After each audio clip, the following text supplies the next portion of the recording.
Dr. Brown, thank you so much for inviting me to participate again. When Dr. Brown approached me many months ago and said, hey, what do you know about this Terry Wahls diet? And I did the usual hemming and hawing and said, well, I'll take a look and get back to you on that one. And since then, I have been deeply immersed in this. And so I appreciate the challenge of sharing it because I think there is a lot to say. So the objectives for the review of the Wahls protocol, first, we want to explore what it is. I want to really focus on the diet and nutrition concepts and then talk about how to implement this practically. And on a professional and personal level, I really wanted to do this research to determine if this is something that in our practice we could be recommending to our patients. And on an even more personal level, my younger sister was diagnosed with MS about 2 weeks ago. And so we will be working together on this, and this will be something that we use as a strategy together for her. So, the Wahls protocol, the book is a radical new way to treat all chronic autoimmune conditions using paleo principles, which when I read that initial title, I thought that was very bold. And I thought, wow, a way to treat all chronic autoimmune conditions and paleo principles, well, okay. Dr. Terry Wahls and co-authored with Eve Adamson published this in 2014, and it is published by the Penguin Group. Some of you may have seen this. I have a battered and beat up copy, and you're welcome to have a look at it after the talk if you like. I will say that Dr. Wahls is a medical doctor, a clinical professor of medicine at the University of Iowa, Harvard College of Medicine in Iowa City, and she has since founded the Wahls Foundation. The Wahls protocol is a compelling story of her disease process and her physical deterioration as she progressed from relapsing, remitting MS to secondary progressive MS. And in a span of a couple of years, went from being more or less healthy and productive and working to being confined to a reclining wheelchair. And it is her story of recovery. This really took off after she recorded a TEDx talk in 2014 called Mind Your Mitochondria. And I believe that really, that TEDx talk really launched the exposure of the book. It is interesting that if you look up, go to YouTube and look up that TEDx talk, they have a big disclaimer across the front of it that says, this falls outside TEDx's curatorial guidelines because it features health advice based on a personal narrative.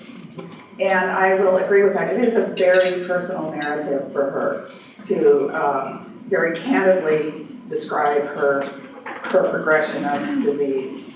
Let's talk a little bit about MS, nutrition and MS. And while we don't know a great deal about a diet, we do know a lot about nutrition, what is required for healthy brain and nerve function.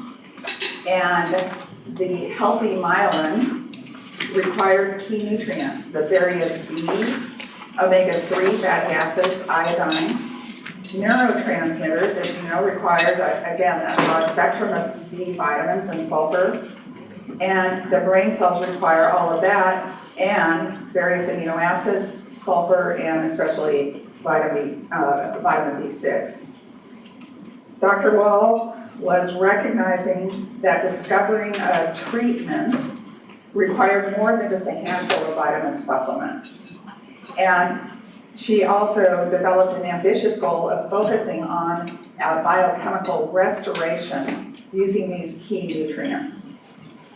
She explored the emerging field of functional medicine as part of her training, and she is the first to admit that as a Western-trained medical doctor, she was not trained in functional medicine, which is that approach to healing that focuses on a holistic therapeutic relationship certainly patient-centered, and looks more at the current symptoms of a disease, and also explores the origins, the prevention, and the treatment of very complex illnesses.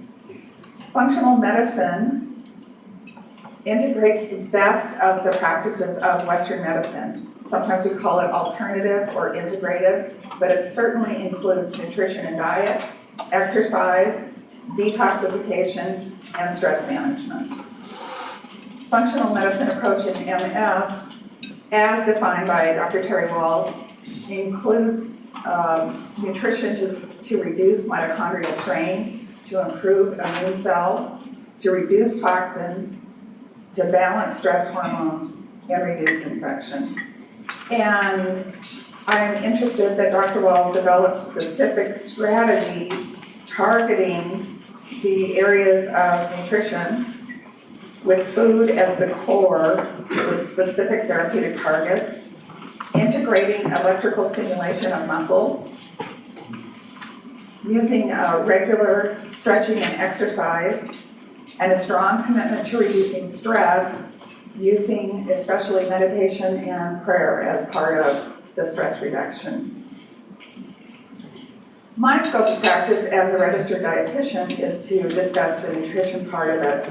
So I will not say anything more about the electrical stim or exercise or stress reduction, although I want you to understand that those are very integral to her protocol, and they can't be isolated. We can't isolate only the nutrition part of the protocol. But it is out of my scope of practice to say more about that. So the Walls method diet includes very specific amounts and types of plant foods. And it is an emphasis on plant foods, always focusing on natural, local, and organic. 3 servings a day of groups of food. So it isn't a matter of just getting the total quantity, it's very specific amounts of key groups. So leafy greens, what we call cruciferous or sulfur-rich vegetables, the high-colored vegetables, and that's colored all the way through, by the way, not just a colored skin and then maybe a white flesh like apples. High fiber is key, and a high protein with an emphasis on game meats and certainly wild caught fish and organic meats as much as possible. She does talk about low glycemic load foods, which the glycemic index is an index identifying how much a particular amount of food will raise the blood sugar. When we isolate out foods and identify their glycemic index, it's probably not as useful as looking at the foods in aggregate in a meal combined, and that's called the glycemic load. So she's looking at foods that have a minimal glycemic raising effect, and the short version of that will be unprocessed whole foods. Excluded from the diet is anything processed. So pretty much anything in a package is going to be excluded. Wheat and glutens, all sweeteners, and she does not really distinguish between natural sweeteners like agave and honey, and artificial sweeteners like Splenda and sucralose. Well, sucralose is Splenda. Aspartame. Eggs are excluded from this diet for no scientific reason except that she is personally sensitive to eggs, and I found this a little challenging. She asserts that many people are sensitive to eggs without realizing it. That is not my experience in practice, but I certainly don't have data to argue about it. Dairy foods are excluded. Trans fats, and those are those hydrogenated fats that we in the Western diet find primarily in processed baked goods. So anything that is baked with shortening will have trans fat. Any food that starts out frozen and is thrown into a vat of hot oil to cook now becomes a trans fat.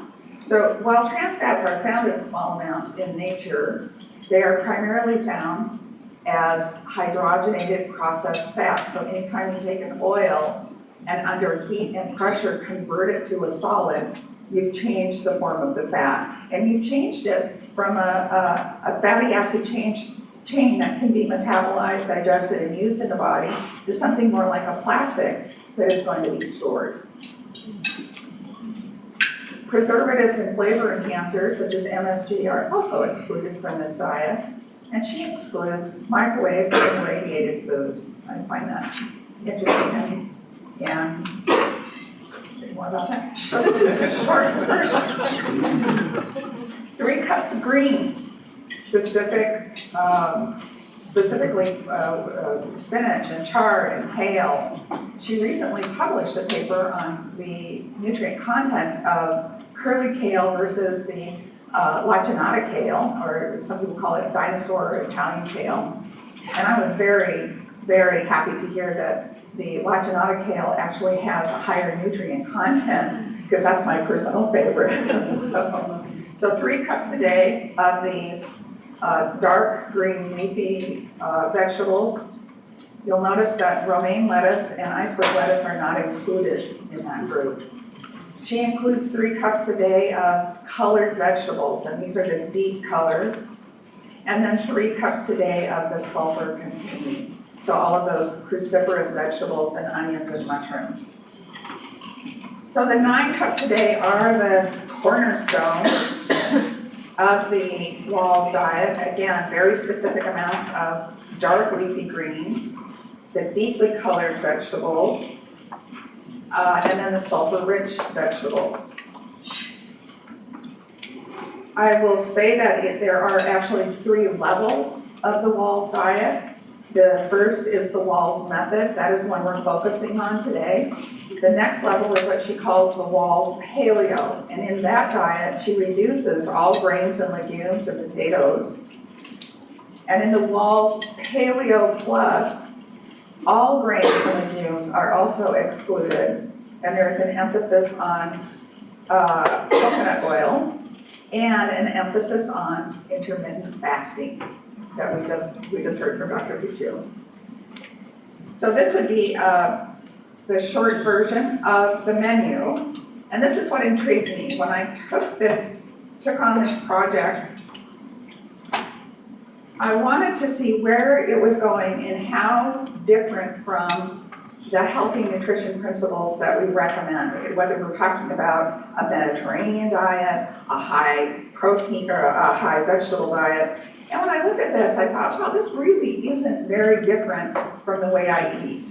Lunch is generally a lot of salads with some protein. My dinner is typically a lot of greens, a lot of vegetables, a small serving of an unprocessed starch, maybe quinoa or farro or a small baked sweet potato with some lean protein. My snacks are often fruit with some nuts or nut butter, fresh vegetables and hummus. I will admit that my breakfast has never in my life ever been a kale smoothie and chicken.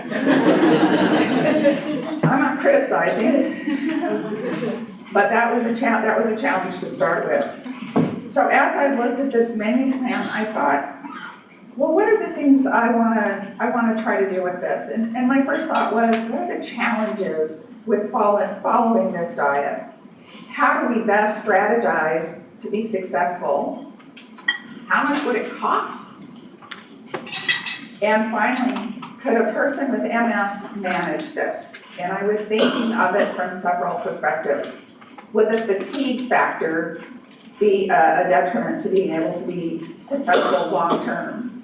Would a person who is perhaps overwhelmed by the diagnosis and just by sort of functioning through life, would that be so much that trying to take on a very specific diet like this, would that be too much to do?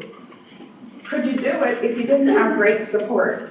Terry Walls freely admits that she had the great support of her family, her laboratory partners, and her partner who did much of the cooking. So I really wanted to consider that. Would a person who is perhaps cooking for themselves or trying to cook for a family still, would they be able to do this for themselves? And the last question, and this has been mentioned before, MS is a chronic disease.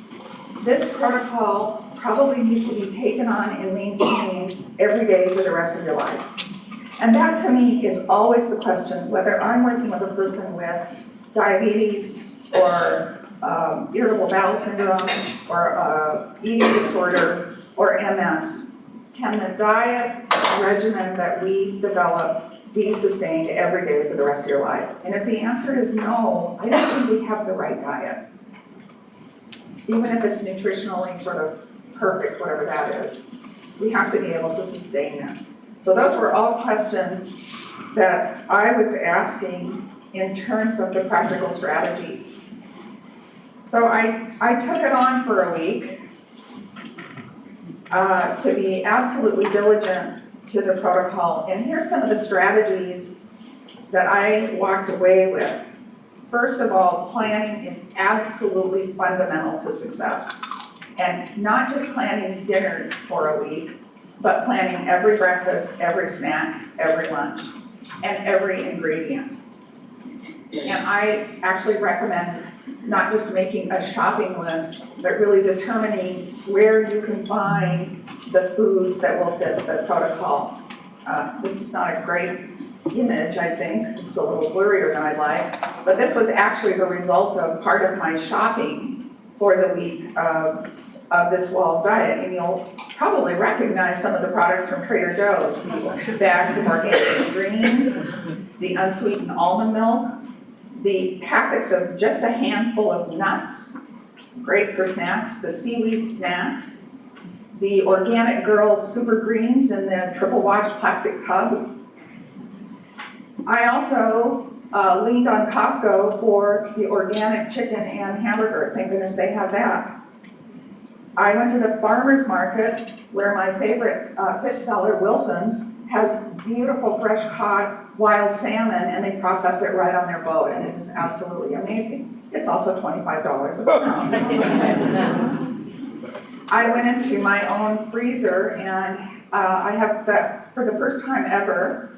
I was able to be excited because my partner, who is a bird hunter, had packages of skinned quail and pheasant in the freezer. So, yay, it was right there. I mean, really, that's the first time ever I've gone, yay, quail in the freezer. Costco also had the 5-pound bags of mixed super greens, the baby spinach, chard, and kale for $5. That's the best bargain I found, and those were marvelous for those smoothies. Please also consider what equipment you have. A slow cooker I found to be invaluable, a high-quality blender, glass storage containers. I like to use mason jars, and I use the Pyrex glass containers with the snap-on lids. I prefer not to store and certainly not to reheat food in plastic because of the potential when you eat the off-gassing. Which interestingly, Terry Walls does not mention. She doesn't use microwaved or irradiated foods, but doesn't talk about storage in plastic. So create your shopping list, and I would be specific about strategizing where you will purchase your food. Shop to your list, and definitely prep the food when you have the most energy and do it in batches. And I say this cautiously because I feel like people with MS are constantly told, do things when you have the most energy. There's a lot to be done. Am I right? Yeah. I'm thinking, my goodness, you've got to plan your life, hustle your kids, do your entertaining, clean your house, do the shopping, prep the food. And exercise, and maybe earn a living, I don't know. So there's a lot to do, but I mean that very seriously because I found that a great strategy, for example, was taking all those chicken breasts, those organic chicken breasts, I lightly marinate them, and then grill them on the grill all at once. So I had 6 chicken breasts already cooked for the week. I prepared meatballs, homemade meatballs using the organic hamburger, and bake those all off at once so that later in the week I could take out a few make some polenta to go with it, a bit of sauce, or make a soup, and that made a very, very fast meal.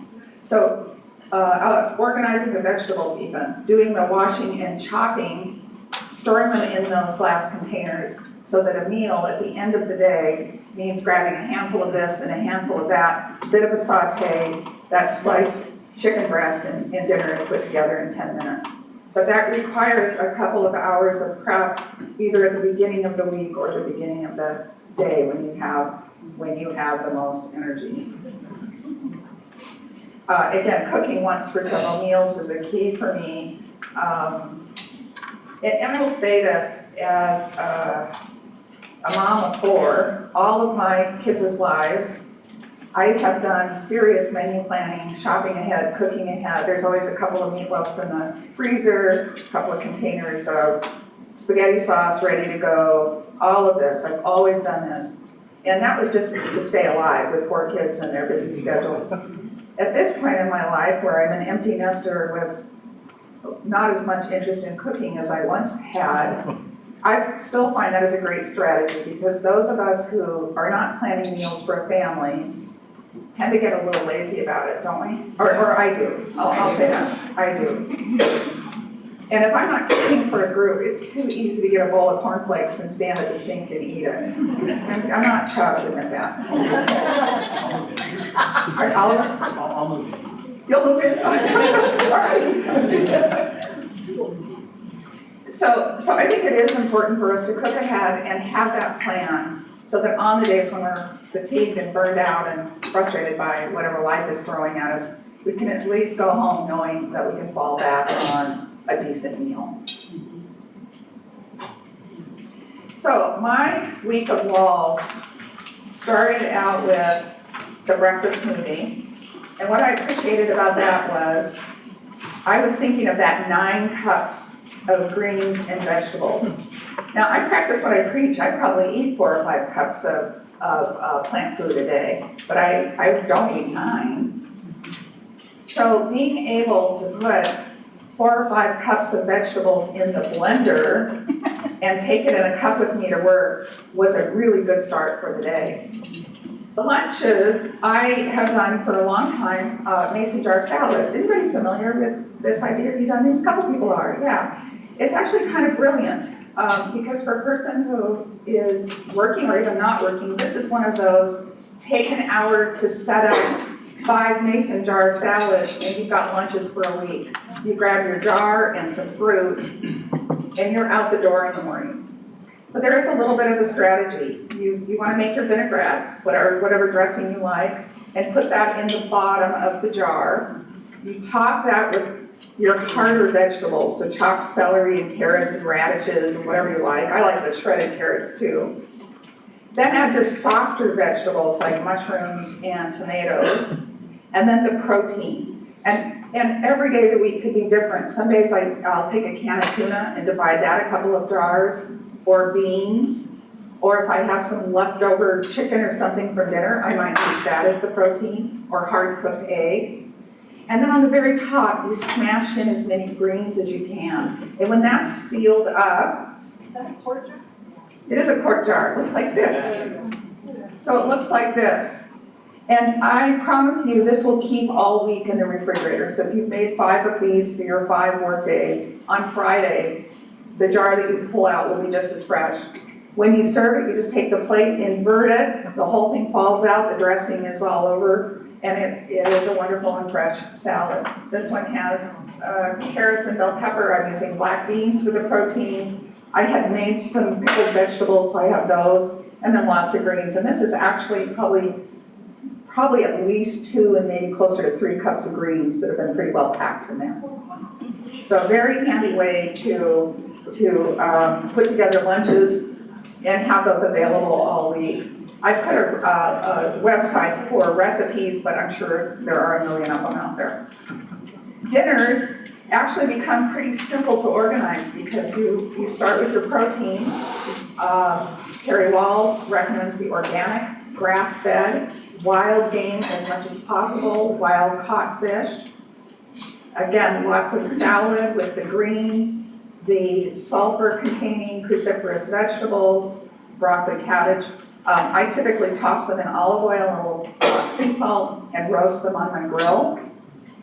I use a little homemade vinaigrette, have some fruit on the side, and tea. And Terry Walls suggests that a small glass of wine is acceptable, but not distilled spirits. So the next piece I wanted to look at was, what is this going to cost? And when a person who has perhaps a lot of expenses related to their MS, would this be something that is reasonable to do? So I actually tracked it for a week, looking at all of the produce. Again, I focus on local and organic as much as possible. Fortunately, we have many, many options in our area. The protein foods, as always, were the most expensive. The snack foods, probably the best price on those I find is Trader Joe's. And then I had a few things from my pantry. And for me, for this particular week, and this was actually a 7-day week, although the meal plan is only 5 days, was just over $100 for the week. And I think we need to compare that to what we would typically spend on groceries and notice what we're not buying. There's no breads and crackers and processed foods included. There's no dairy. There's no cheese. About the only thing more expensive than meat is cheese, right? There's no treats. I'm not a big treat eater, but other people in my house enjoy ice cream, so that tends to live in the freezer. And there's no condiments, so you're not spending a lot on fancy ketchup or mustards or mayo and that kind of thing. So I just wanted to have you have an idea of what this would cost and how it might fit in a budget. So about $100 for one person effectively for a week, but that is all meals for a week. So if you think about a couple of meals eaten out, even fast food, that I think also is interesting to compare. The next place I wanted to look at was the nutrient content, because her focus is high nutrients, and I was a little concerned that this would also be high calorie, high fat. And indeed, when compared to a typical US diet, it's a little higher in calories, a little higher in protein, a lot higher in fat, about the same carbohydrate, but look at the fiber, 52 grams of carbohydrate. This source shows that the typical US diet is now at 17 grams of fiber, and I will argue with that. I don't know that I see a single person come into my office who has that much fiber in their diet. It's probably closer to, if it's 10, that's amazing. So a fiber diet of 52 grams a day, for the uninitiated, that would be very uncomfortable, and I would not. Yeah, you already know what I mean. I would actually recommend from that standpoint that because we typically are not used to eating that much fiber, our digestive systems can be rather uncomfortable, and one might become rather bloated and gassy and uncomfortable to be around. So it might be a better strategy to approach this gradually. So instead of launching right into the 9 cups of vegetables a day, if you're not doing anywhere close to that, you might start with 3 or 4, and then in a week, increase to 5 or 6, and then finally get to 9. I need to also say that one of the effects of that much green food, especially the kale and the spinach, is a fairly significant diuretic effect. So for someone who is also already having potentially bladder issues, this would be something to consider and factor in. And Dr. Walls does address that, but minimally, and her approach is get used to it. I also wanted to look at the nutrient content. So I had 2 concerns here. One was that with this approach to not mega doses, but high doses of nutrients, that there might be potential for exceeding the upper threshold limit for safe intake. And that's unlikely to be done without taking vitamin supplements. It's very unlikely to do it with food. In fact, I know of one study years ago that evaluated vitamin A intake, and it was some polar expedition that ate polar bear liver or something. I mean, so it's very, very rare. You just really can't do it with food. So I wanted to look at the typical US diet compared to the Wahls diet, and we are comparing this to the US RDIs, the recommended dietary intakes.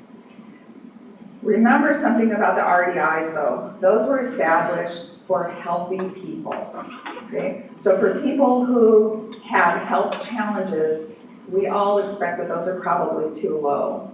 And I was especially interested in the high levels of the various B vitamins. Vitamin C was in a really healthy range. The RDI for vitamin C is 60 milligrams. So while this is 10 times that amount, it is still way below the upper threshold for safety. I was also concerned about the fat-soluble vitamins, particularly vitamin D and E. Again, if anything, we probably need to be supplementing vitamin D. Vitamin E was still in a very safe range.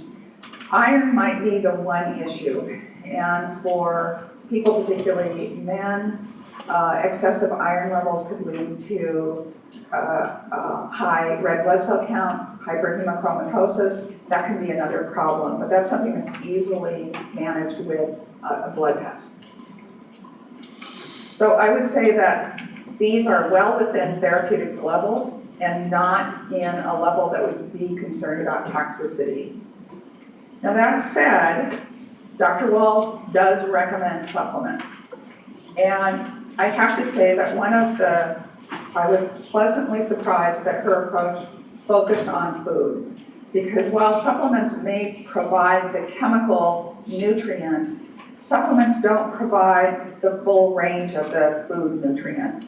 And there's enzymes and there are phytonutrients that still have not been identified that we can't take in a pill. And we know that there have been studies looking at just giving people pills of vitamins. And they don't stay healthy that long. Partly because we need the whole of the food and we need those parts of the food that we haven't even identified. That said, Dr. Wahls does recommend supplementation, obviously vitamin D, calcium citrate, the fish oil, especially for DHA and EPA, the essential, or the omega-3 fatty acids, magnesium, the vitamin E, a B complex, coenzyme Q. She recommends algae and dietary enzymes. I costed these out to see what a month's worth of all of this protocol, and that would add another $180 a month to the protocol. So that is something that I would expect you to, that I would hope you would consider. A question came to me about Coumadin, and I suspect that there are people who are on Coumadin therapy while they are considering this diet. As you know, Coumadin is used to keep the blood thin because it interferes with the clotting factor, that vitamin K clotting factor. And usually when a person is started on Coumadin, they're given a 2-page list of foods to avoid because they are high in vitamin K. And that would be pretty much identical to the list of foods that we have included on the Wahls protocol. Dr. Wahls suggests that you continue with the protocol with the 9 cups of greens, but that you work closely with your provider to have increased blood tests so that you're measuring your INR levels and adjusting the Coumadin based on consistent intake of those greens. Okay, so that's kind of the key. You're consistent with your diet, they adjust the Coumadin around your protons, right? So what about expectations? I think this is a really important part, and I was very glad that she addresses this in the book. And she reminds us that body repair is a very long process. And while cells and molecules are constantly being replaced, and the gut lining is replaced every couple of weeks, it takes about a year to replace your skin, and about 3 years for liver and kidney cells. And for that myelin insulation around the brain and spinal cord, these are replaced about every 7 to 10 years. So this is a very long process. And while initially, after beginning the protocol, a person might experience an improvement in energy, they might see a reduction in what she calls the brain fog, overall sort of sense of improvement, improved digestion. I would expect all of that. In terms of recovery, it really is a process of years. Now, her own story is pretty spectacular, and she believes that it is the combination of the diet along with E-stim, exercise, and meditation that literally lifted her out of the wheelchair, back on her feet, and riding a bike again. But she is cautious to say this is a process, and patience is a key ingredient. Dr. Walls very much promotes tracking the progress on the Walls protocol. And she feels that this is critical because people forget what their baseline is. And even though they may be improving, they sort of forget that because we're impatient and we want to recover faster. And we want to be whole and better. And not just better than we are now, we want to be ready to participate in the Ironman, you know? So she is a strong proponent of keeping a diary, and the specific areas that she encourages people to record are their stress levels, a record of the supplements they're taking, their pain level, energy level, particular symptoms, and then just sort of that overall, how are you coping with the disease? I know that we use diaries or journaling in a lot of ways. And a lot of it is to help people look back and say, what worked well? When was I feeling worse? When was I feeling better? Her goal in doing this is that a person could track their progressive improvement. And I agree with this. I think that this could be a very important tool, particularly when you take it back to your health team and you and your provider compare notes on what you're seeing in terms of your progress. Now, how about the evidence on the Walls diet? And as has been previously mentioned, there are no randomized controlled trials. That's the gold standard for studies. There's no replication of this yet. Part of her work in her foundation is to raise the funds needed to provide those kinds of studies. Currently, I have 4 studies that were published. The first was just in a Cases Journal, which is a now defunct publication.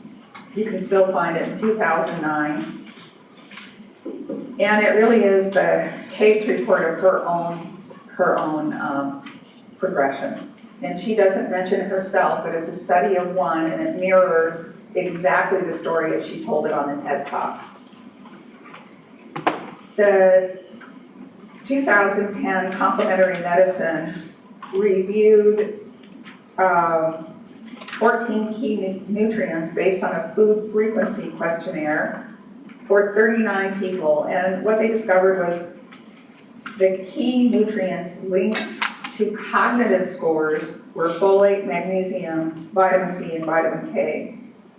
The Journal of Complementary Medicine study in 2014 that she co-authored, that Dr. Piccio mentioned, had a group of 10. It was a 12-month study, and they noted fatigue severity scores, and that increased in the 12 months from about 3.3 at baseline to 5.7 after 12 months, so definitely an improvement.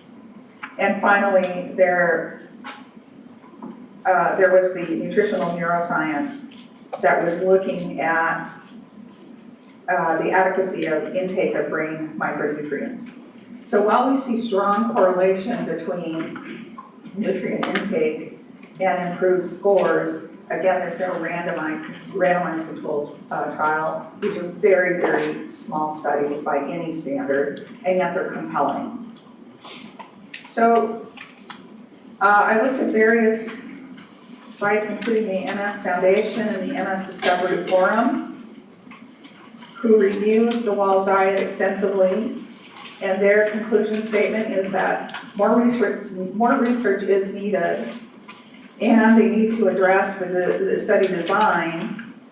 And until then, the advice is take more vitamin D, avoid salt, avoid fat, eat more fruits and vegetables, and keep a balanced nutrient intake. So my personal summary is this. I think the Wahls protocol may be helpful, and not just for MS, but for avoiding chronic disease and promoting health.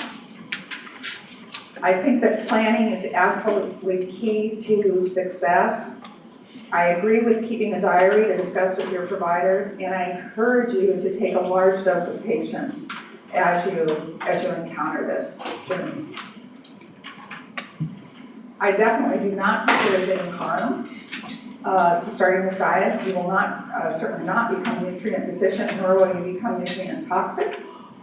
And so that's a benefit to me too. I feel that it is safe to take this on. And with that, I'm going to thank you and transition for questions.